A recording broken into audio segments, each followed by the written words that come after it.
ഇടുക്കി ജില്ലയിലെ പീരുമേട് മണ്ഡലത്തിൽ വാഴൂർ സോമന്റെ മരണത്തെ തുടർന്ന് ഉപതെരഞ്ഞെടുപ്പിനുള്ള സാധ്യത ഉണ്ട് എങ്കിൽ പോലും നിയമസഭാ തെരഞ്ഞെടുപ്പ് നടക്കാൻ ഇനി മാസങ്ങൾ മാത്രം ബാക്കി നിൽക്കെ അതുണ്ടാകുമോ എന്നുള്ളത് സംശയകരമാണ്. കോൺഗ്രസ് സ്ഥാനാർത്ഥിയായി അവിടെ ES ബിജിമോളുടെ പേര് നിർദ്ദേശിക്കാനുള്ള രീതിയിലേക്കാണ് കാര്യങ്ങൾ പോകുന്നത്. ബിജിമോൾ കോൺഗ്രസിനോട് അനുഭാവം പ്രകടിപ്പിക്കുന്നുണ്ടെങ്കിലും ഇതുവരെയും കോൺഗ്രസിലേക്ക് എത്തിയിട്ടില്ല. കോൺഗ്രസ് ഔദ്യോഗികമായി സ്വീകരിച്ച് അവരെ സ്ഥാനാർത്ഥിയാക്കാനുള്ള സാധ്യതയാണ് തെളിയുന്നത്. അതുപോലെ തന്നെയാണ് പാലക്കാട് പട്ടാമ്പിയിൽ മുഹമ്മദ് മോസിൻ കോൺഗ്രസ് സ്ഥാനാർത്ഥിയാകാനുള്ള സാധ്യതയാണ് തെളിയുന്നത്. ഇത്തരത്തിൽ CPIയുടെ സിറ്റിംഗ് MLA മാർ അടുത്ത തെരഞ്ഞെടുപ്പിൽ സീറ്റ് നിഷേധിക്കപ്പെടുമെന്ന് ഉറപ്പുള്ള CPIയുടെ ജനകീയരായ MLA മാർ കോൺഗ്രസിലേക്ക് പോകുന്ന സാധ്യതകളാണ് ഇപ്പോൾ തെളിഞ്ഞു കാണുന്നത്. പല നേതാക്കളും ഇത്തരത്തിലേക്കാണ് നീങ്ങാൻ ശ്രമിക്കുന്നത്. കൃത്യമായി പറഞ്ഞാൽ ഇത് CPI ചോദിച്ചു വാങ്ങിച്ചതാണ്. പല നേതാക്കളെയും ഒതുക്കാൻ CPI നടത്തുന്ന നാണം കെട്ട കളി അത് വളരെ വ്യക്തമാണ്. അതിനെ പൊളിച്ചെടുക്കാൻ തന്നെയാണ് ശ്രമം.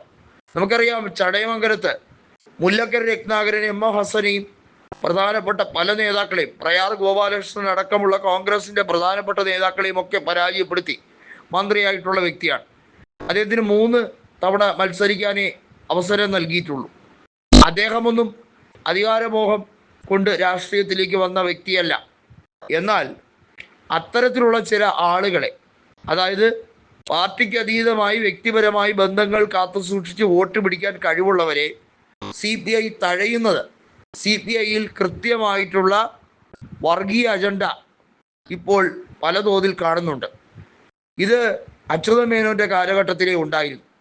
അതായത് നായന്മാർക്ക് വലിയ ആധിപത്യം കൊടുക്കുന്ന രീതിയിലാണ് CPIയുടെ പ്രവർത്തനം.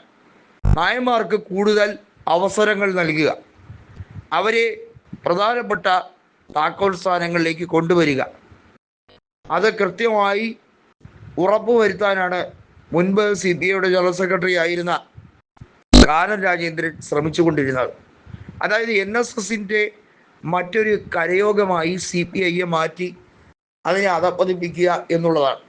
CPIയിൽ പ്രവർത്തിക്കുന്ന പലരും, ഉദാഹരണത്തിന് വെളിയം ഭാർഗവനായിരുന്നാലും CK ചന്ദ്രപ്പനായിരുന്നാലും അവരൊക്കെ നായർ സമുദായത്തിൽ നിന്നുള്ളവരായിരുന്നില്ല. അവരൊക്കെ ഈഴവ സമുദായത്തിൽ നിന്നുള്ളവരായിരുന്നു.